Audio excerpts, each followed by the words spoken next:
Hey guys, this is April from Big Blue Dog Soaps, and today I'm going to try something fun, something I've always wanted to do, and wanted to give a little shout out to Elaine Wright from the Be Scented Fragrance Group. She does the most magnificent Taiwan swirls I've ever seen. So I wanted to see if I could try her technique. I know she doesn't claim it to be her own at all whatsoever, but she certainly has a wonderful technique down pat, and I'm absolutely in awe. I know I'll never be, as good as she is, but I want to see if I can at least do the technique and, tailor it to make it my own eventually. But she put up some videos and they were wonderfully paced. I didn't feel like I didn't know what to do. I have kind of a good idea of what I have to do and the way I have to do it to get there. So I've got everything prepped. Let's check the temperatures. My oils are at 90 and my live water is exactly at 100, so we're within the 10 degree window frame there. So I'm going to try to get this done. I'm not going to add any fragrances or titanium dioxide. I am going to, just to kind of stave off any, quick tracing or getting thick on me or anything like that. I just want to make sure I can get the technique down, see if I know what I'm doing. I am going to use some colors. Something that I can actually see, because my sight isn't that great, but I want something that's going to contrast enough, to where maybe it'll come across on camera pretty well too. So just wanted to tell Elaine Wright thank you for giving such wonderful and thorough instructions, and I'm one of those fans that just kind of, one of the soap geeks that just sit back and watch her play. It's just an absolute wonder, and I just really enjoy watching her videos and so many others that have contributed to the soap community. So I just wanted to say thank you and hope maybe you'll get some fun out of this and maybe want to try doing it for your own. So let's go ahead and get started. So I've got my oils ready, and I'm going to do minimal, absolute minimal stick blending, just to be on the safe side. I do have a lot of hard oils in here, and I do have some coconut milk. But I noticed she does a lot of hand blending, so I think that does a world of good as far as not quicking trace, not, making it thicken up quite as bad.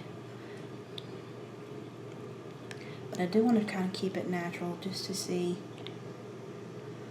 where everything's going, how it affects, and then once I get comfortable with the technique, I can add more, do more. Okay, that's probably good. So like I said, I'm going to do minimal hand blending. I'm going to try to get this just to emulsification.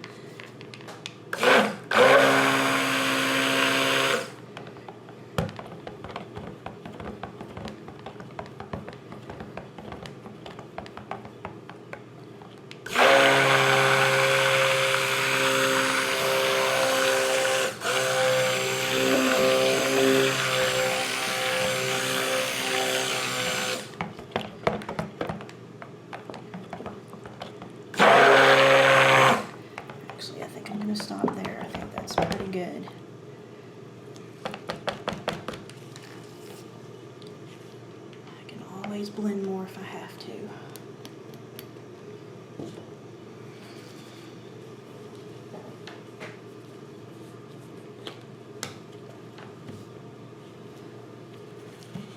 Okay.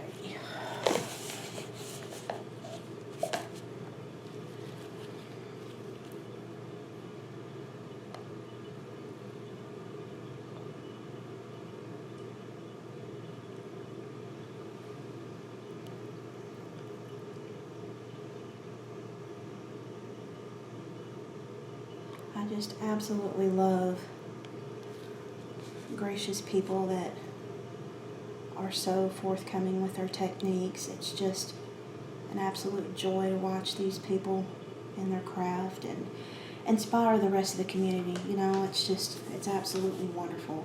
And I'm going to keep this base color natural, like I said.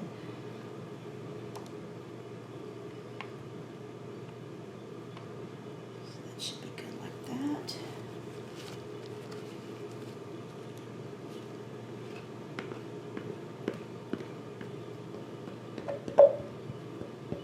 No scents, nothing like that. So I just do not want to take a chance on this accelerating or doing something crazy.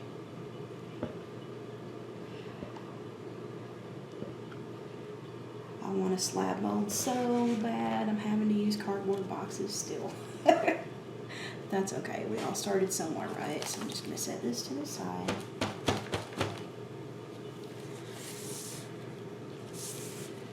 See, it looks pretty good, I think. Okay. So like I said, I'm going to do some contrasting colors here. This is Peacock Mica from Mad Oils.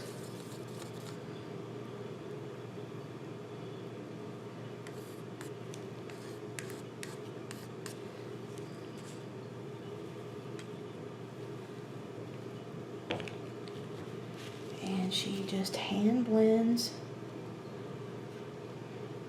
We get so in a hurry and so paranoid about things tracing, and you know, the times that we have our bad batches or our batches that, you know, go faster than we expect.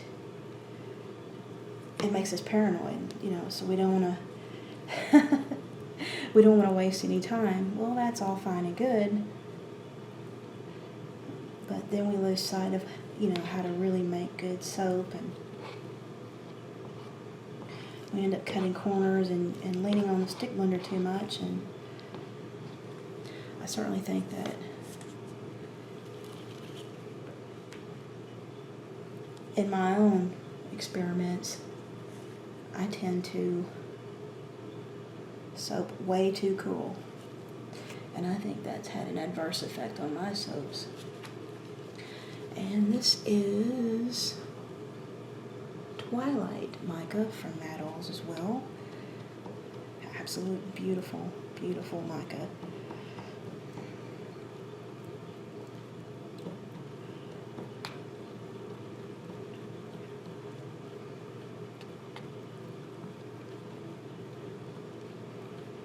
I'm so excited, kind of nervous.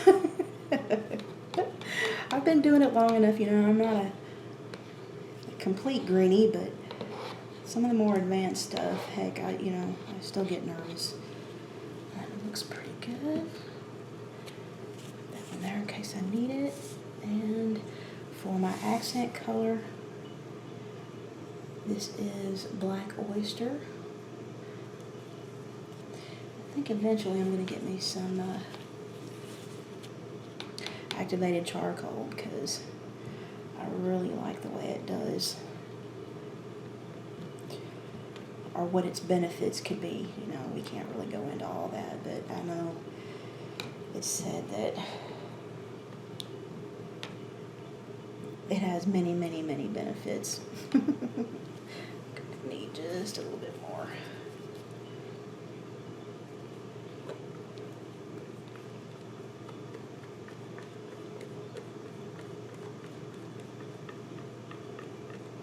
I do all of my colors with the stick blender, and I know that's probably why I have trouble sometimes with things accelerating. And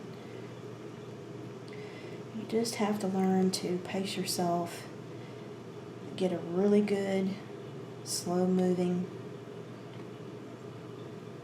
you know, batter recipe. Just take your time. Make sure your temperatures are good, you know, use your safety gear, you know. Sometimes I try to be too much of a maverick and I get out of my safe zone, and which is good to do that, you know. It's good to push your own envelope and see what you can accomplish, but sometimes it's just a little too much. And you're like, whoa. So that's looking pretty good.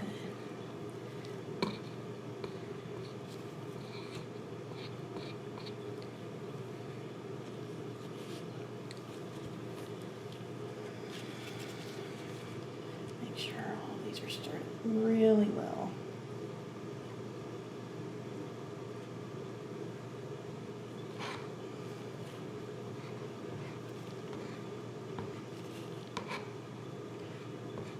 Soap Queen had a really good article about going back to basics and making sure, you know, you got your bases covered and you're doing the things you're supposed to be doing before you even get started. You got everything in place, you know.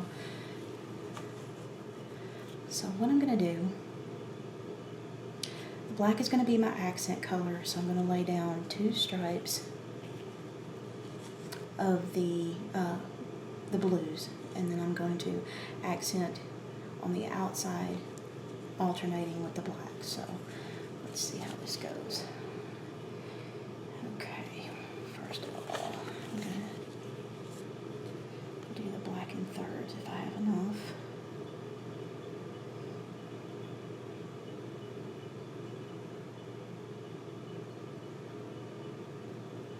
There's one.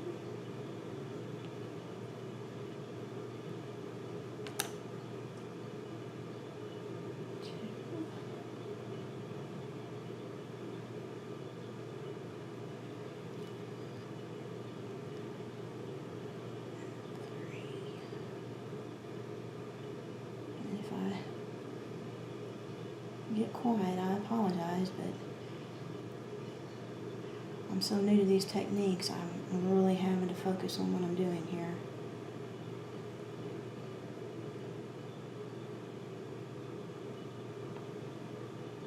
I'm just establishing my lines here.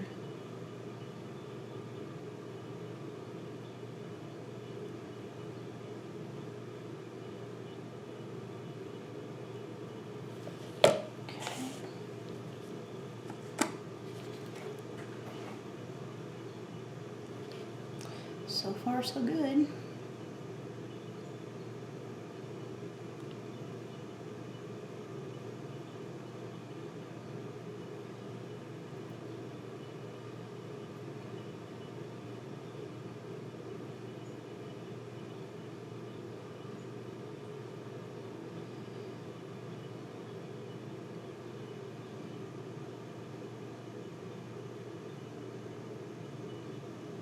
These are so gorgeous. I'm just pleased, really pleased.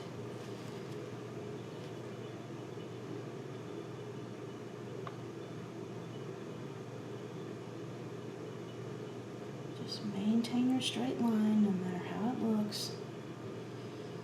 Try to do the best you can.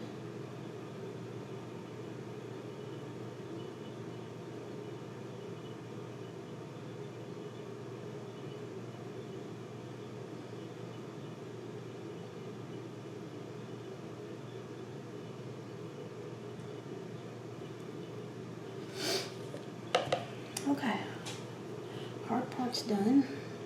Now comes the fun part. Okay, she uses something a little bit more substance than your regular skewer. This is just an old beat up, burn up wooden spoon. So when she makes her Taiwan stripes or swirls, she keeps everything very straight and very close together.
Well, that's looking pretty good.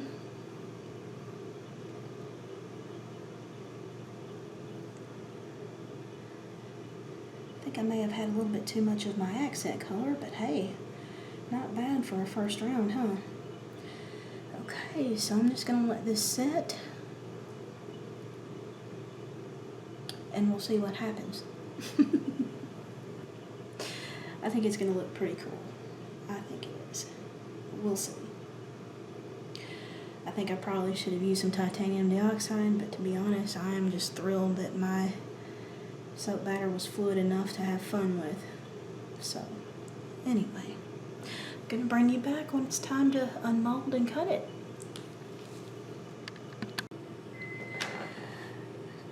Hi everyone, it's been a couple of days. I got the soap out of the mold and I've found a few interesting things.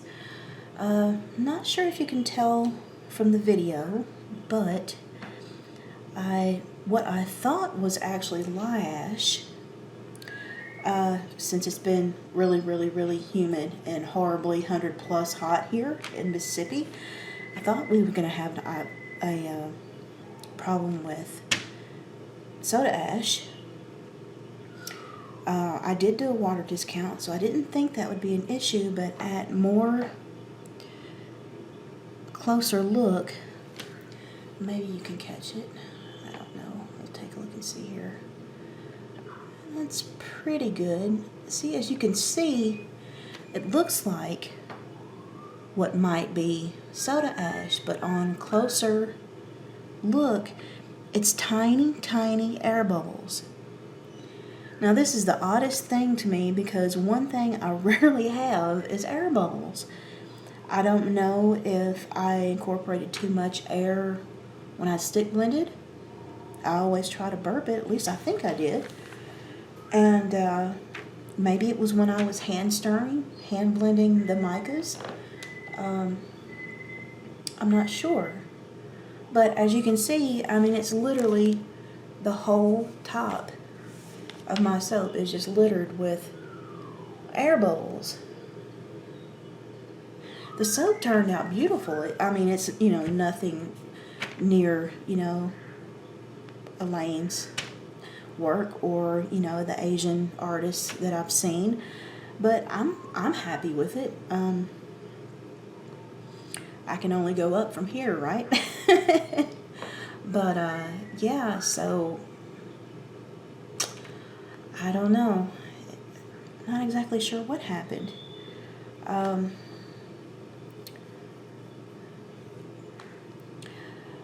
think what I'm going to do is section it off, cut it up into nice, you know, portions and everything.